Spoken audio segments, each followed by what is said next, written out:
नमस्कार।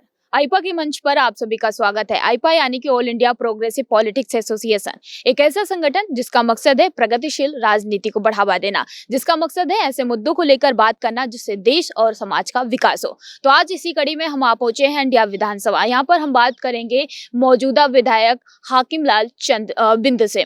तो इनसे जानने की कोशिश करते हैं कि यहाँ पर आज इस विधानसभा की क्या स्थिति। सबसे पहले आपको बता दें कि इन्होंने सबसे पहले बीएसपी से जीत हासिल की और उसके बाद सपा में शामिल हो गए। तो इनसे बात करते हैं। सर, आज की जो राजनीति है जो अभी प्रचलन में है, जाति धर्म मंदिर मस्जिद जैसे मुद्दों को लेकर हो रही है, आपको क्या लगता है कि मौजूदा राजनीति में या आने वाले विधानसभा चुनाव में कौन से मुद्दे होने चाहिए जिस पर चुनाव हो?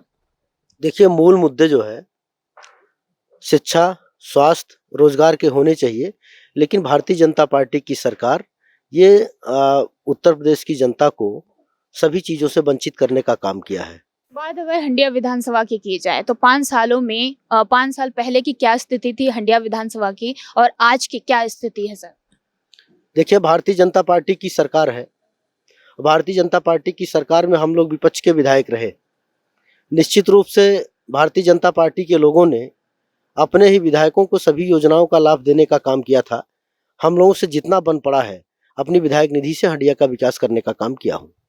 सर, सरल शब्दों में बोले या आसान चीजों में आपसे पूछना चाहेंगे कि 10 ऐसे काम गिनाइए जो आपने आपने अपने कार्यकाल में हंडिया विधानसभा के लिए किए हों। सबसे पहले तो मैं आपको बता दूं कि अपनी विधानसभा में मैंने लगभग 6 करोड़ रुपए जो है गंभीर रोग से पीड़ित व्यक्तियों को दिलवाने का काम किया है। उसके बाद हमने अपनी विधानसभा में चिट्ठी लिख करके सड़कों की मरम्मत कराने का काम किया, नई सड़कों को बनवाने का काम किया। उसके साथ साथ जो है हमने 550 हैंडपंप लगवाने का काम किया।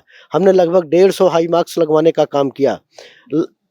बड़े पैमाने पर हमने इंटरलॉकिंग और खड़ंजा बिछवाने का काम किया है। ये सब हमने करने का काम किया।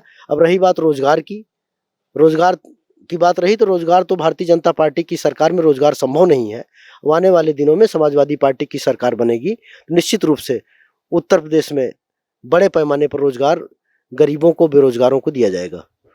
विधायकी को इतर रखते हुए, एक तरफ रखते हुए अगर एज अ नागरिक बात करें आपसे, तो एक नागरिक होने के नाते आप अपने हंडिया विधानसभा में कौन सी ऐसी समस्या देखना चाहते हैं जिसको पहले सुना जाए, जिस पे पहले काम किया जाए?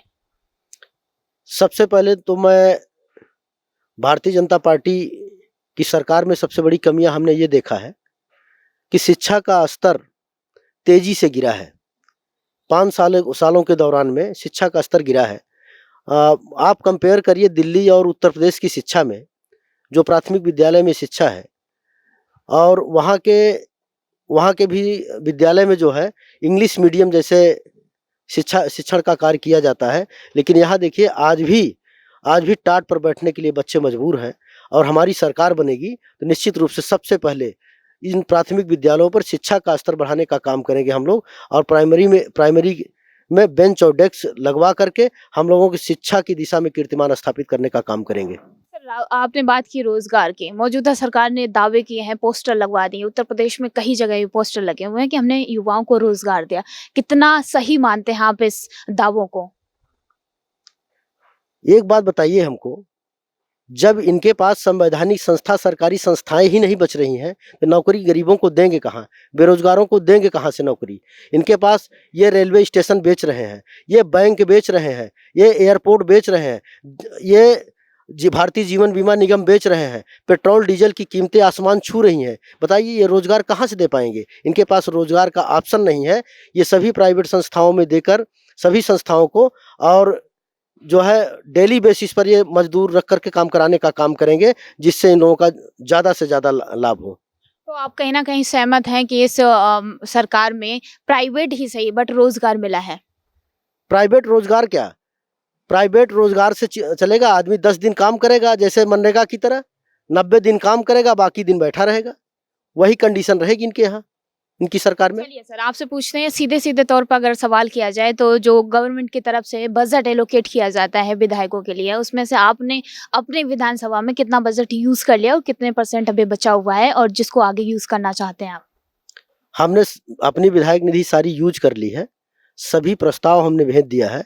मात्र हमारे खाते में 7,000 रुपए बचा है। बाद बाकी सारा यूज कर लिया है आपने। सारा हमने यूज कर लिया। अगर आपने बजट सारा यूज कर लिया तो जाहिर सी बात है इस हंडिया विधानसभा की सारी समस्याएं भी खत्म हो चुकी होंगी। तो आगे आने वाले चुनाव में किन मुद्दों को लेकर आप चुनाव लड़ना चाहेंगे? देखिए, हम लोगों का जो बजट रहा, मैंने पहले भी आपसे बताया कि मैं विपक्ष का विधायक रहा। अब भारतीय जनता पार्टी की सरकार में विपक्ष के विधायकों के साथ अनदेखी करने का काम किया है इन लोगों ने, और अपने विधायकों को ये लोग अलग से माननीय मुख्यमंत्री त्वरित योजना के अंतर्गत लगभग 200 करोड़ रुपए देने का काम किया, और जितने विपक्ष के विधायक थे किसी भी विधायक को इन्होंने देने का काम नहीं किया। तो हम लोग विधायक निधि से कितना भला कर सकते हैं। लेकिन ये आपसे मैं वादा कर रहा हूं कि 2022 में समाजवादी पार्टी की सरकार बनने जा रही है, और माननीय अखिलेश यादव जी उत्तर प्रदेश के दूसरी बार मुख्यमंत्री बनने जा रहे हैं। निश्चित रूप से जितना हम लोगों से बन पड़ेगा, गरीबों को रोजगार से लेकर सारी सुविधाओं को उपलब्ध कराने का प्रयास किया जाएगा। बात अगर केंद्र सरकार और राज्य सरकार की जाए तो उनके काम से आप एक एज अ नागरिक होने के नाते, विधायकी को एक तरफ रखते हुए एज अ नागरिक होने के नाते कितना सही मानते हैं और कितना लगता है कि कितना काम हुआ है, कितना विकास हुआ है? देखिए, भारतीय जनता पार्टी की सरकार तो बहुत दिन इस देश में चली नहीं। इस देश में सुई से लेकर हवाई जहाज तक दूसरी सरकारों ने बनाने का काम किया है, और भारतीय जनता पार्टी के लोगों ने केवल यहाँ सभी सरकारी संस्थाओं को बेचने का काम किया है, देश को लूटने का काम किया। देश में महंगाई चरम सीमा पर है। डीजल पेट्रोल की कीमतें 100 रुपए के पार है। कड़ू का तेल जो है, सरसों का तेल 200 रुपए लीटर है।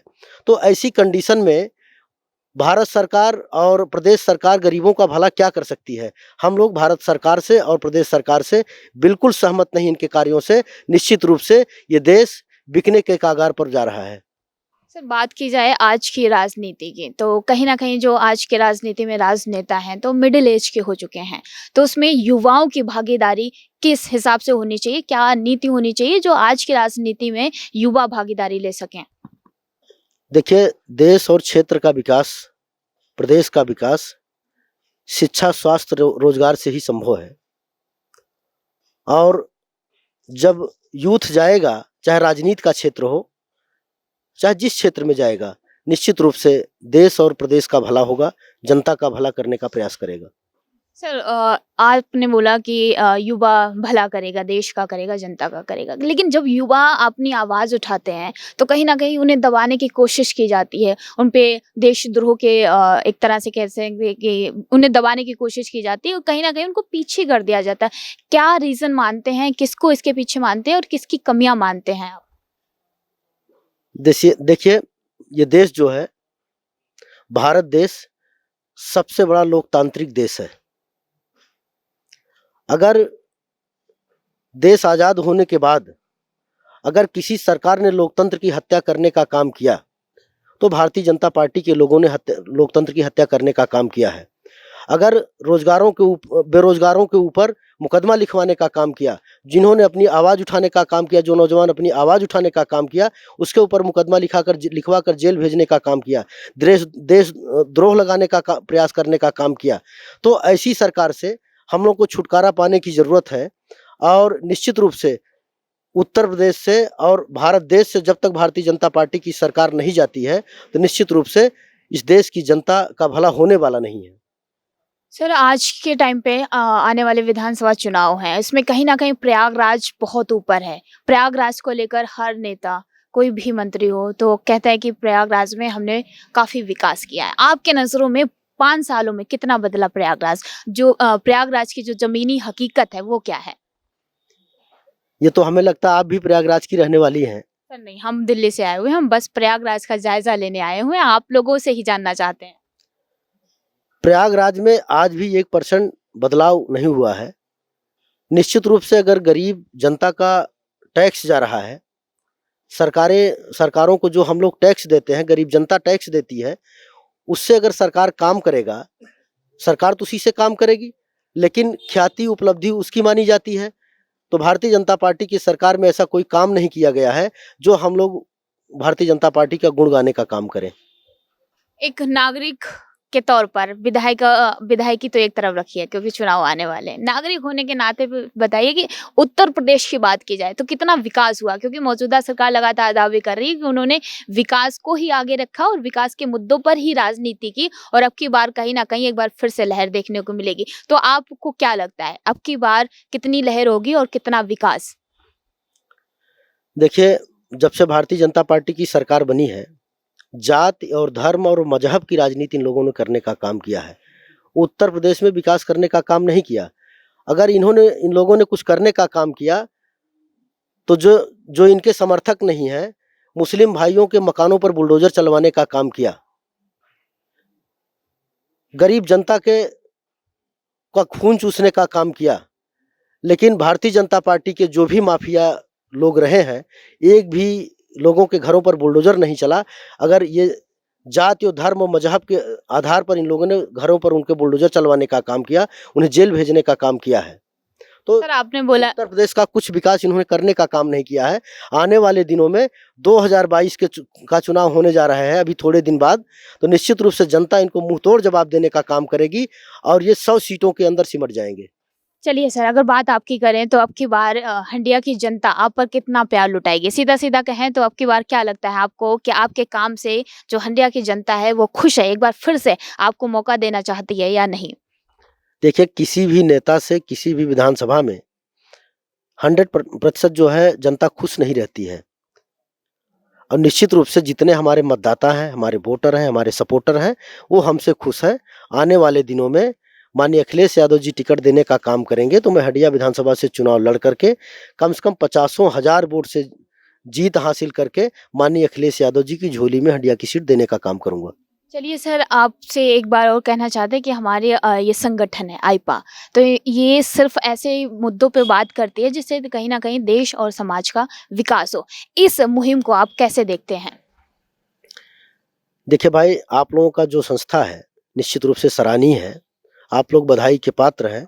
गांव-गांव पर विधानसभा टहल करके अगर लोगों की आवाज़ उठाने का काम कर रहे हैं, नेताओं की मानसिकता को भांपने का काम कर रहे हैं, तो इसके लिए आप बहुत-बहुत आप लोग बधाई के पात्र हैं। आप लोगों को बहुत-बहुत शुभकामनाएँ कि आप लोग दिन दूना रात चौगुना आपकी संस्था, आपका चैनल प्रगति करे, ये हमारी शुभकामना है। सर, आईपा के मंच पर अपने विचार साझा करने के लिए बहुत बहुत धन्यवाद। बहुत-बहुत धन्यवाद आप लोगों को। तो ये थे हमारे साथ मौजूदा विधायक जिन्होंने अपने और आने वाले विधानसभा चुनाव को लेकर जो भी विचार थे वो आईपा के मंच पर साझा किए। हमारे इस वीडियो को ज़्यादा से ज़्यादा शेयर करें, सब्सक्राइब करें ताकि आईपा की हर अपडेट आप तक आसानी से पहुंच सके।